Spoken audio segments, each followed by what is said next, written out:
David Zaslav, the CEO of Warner Brothers Discovery, which is the parent company of the network I'm talking to you on right now, was paid $250 million last year, $250 million. That's about the same level as what 10,000 writers are asking him to pay all of us collectively, all right? So I would say if you're being paid $250 million, Ted Sarandos made about $50 million last year.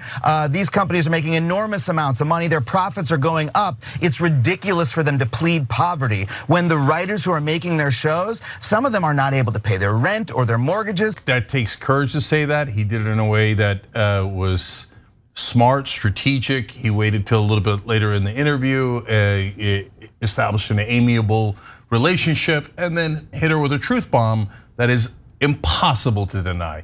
You say you don't have enough money. Jesus, one guy at the head of one company made all the money we're asking for, right?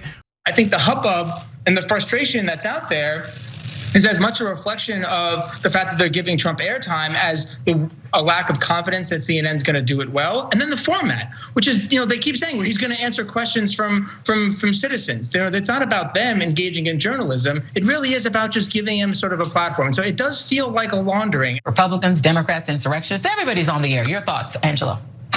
I mean, I get a little uncomfortable with the false co-equivalences and false balance, if that's the position that they've taken, because it's kind of a reflection of the larger posture that CNN has had over the last year or so, which is to basically mollify all of their right-wing critics, or at least to attempt to mollify them by validating even the most bad faith attacks on the network from them, and then shift their focus to try to appeal to them to come back on the channel with all sorts of concessions or sort of gimmies. And I think, yeah, of course he's the Republican frontrunner. There's newsworthiness around it. It is absurd in some ways, but we have to cover it. I appreciate that. What I don't appreciate is the circumstances and the timing. It feels kind of odious, like an attempt to goose their ratings ahead of not just the moment that we're in terms of Fox sort of sliding, but this big upfront event that's happening.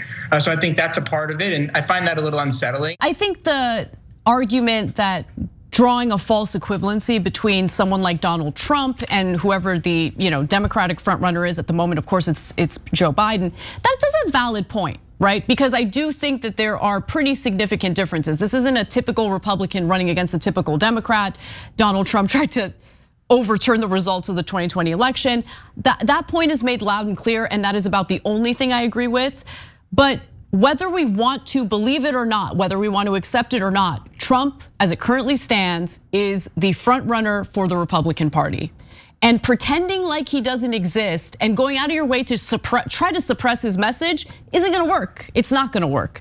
So I just think it's such a weak position to be like, don't give this guy who gets a ton of attention anyway a platform.